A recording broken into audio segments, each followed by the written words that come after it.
Bienvenue si vous nous rejoignez, bienvenue dans votre télématin du samedi 6 juillet. Regardez s'ils sont beaux. Marie-Dominique Perrin, Frédéric Zetoun et Béatrice Benoît-Gonin, la crème de la crème pour cette partie. On va commencer avec vous, chère Béatrice, et on va prendre la direction du musée du Louvre pour une exposition événementielle consacrée aux Hittites. Alors, je ne sais pas qui étaient les Hittites.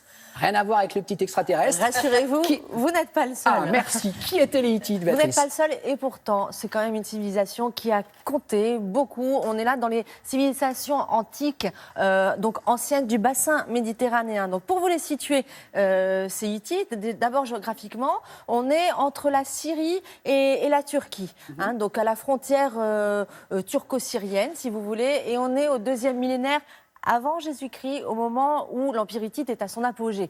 Donc après, ce qui va se passer, c'est que l'Empire hittite va chuter et ça va donner naissance à un autre empire, les Araméens, qui vont beaucoup s'inspirer. Les Araméens, on les connaît mieux oui, on les connaît plus que les Hittites. Et pourtant, les Hittites, ils rivalisaient avec Babylone, avec les rois de Babylone, avec les rois égyptiens. Il y a eu des batailles avec Ramsès II. Donc vous voyez, c'est un empire qui a compté. Si on le connaît moins que les Égyptiens, par exemple, c'est qu'ils construisaient en briques sèches, contrairement aux Égyptiens qui construisaient en pierre, ce qui fait qu'on n'a pas retrouvé vraiment de temples. Si, on a retrouvé les fondations.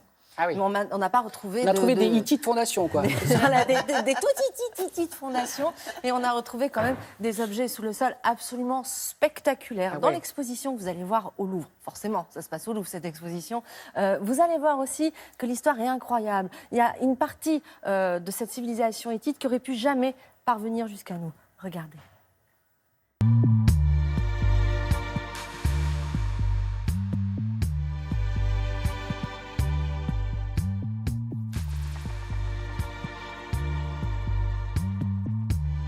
L'art hittite se caractérise par un goût du monumental, par le travail d'une pierre, le basalte surtout. Ce qui caractérise aussi cet art hittite, c'est l'utilisation pour les inscriptions monumentales d'une écriture hiéroglyphique différente des hiéroglyphes égyptiens, qu'on appelle les hiéroglyphes louvites. Mais l'art hittite n'est pas que monumental, les Hittites étaient également de très grands métallurgistes. On a de très beaux exemples d'objets en métal, de magnifiques vases cultuels en argent, des épingles en or. Donc cet art hittite et néo-hittite est finalement très diversifié, avec un goût monumental pour la sculpture en basalte très hiératique et austère, et un goût pour des objets précieux en or et en ivoire principalement.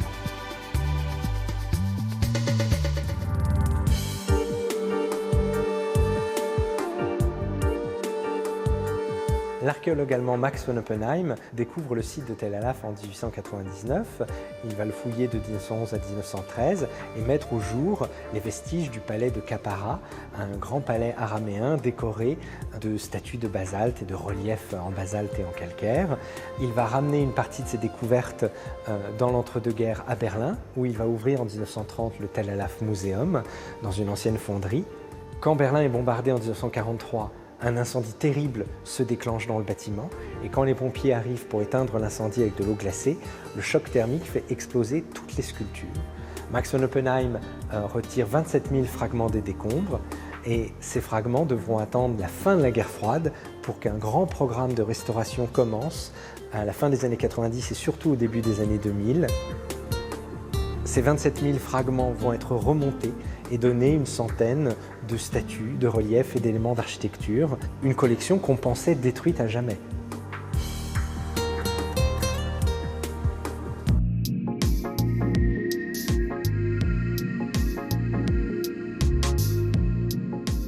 C'est la première fois en France qu'une collection aussi prestigieuse que celle de Tel Alaf est montrée au public. Là, c'est vraiment l'occasion de faire découvrir au travers de monuments absolument incroyables et uniques ces autres cultures qui partageaient ce Proche-Orient ancien entre les Égyptiens et la Mésopotamie.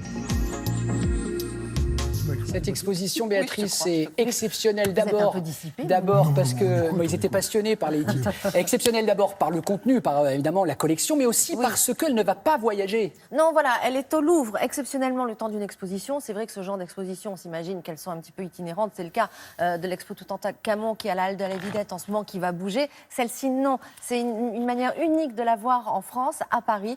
C'est au musée du Louvre et c'est jusqu'au 12 août. Et c'est une très belle découverte. Il n'y a pas que l'Égypte ancienne dans la vie. Il y a les Hittites aussi. Voilà, Merci beaucoup. C'est bien de mettre à l'honneur les Hittites. Allez.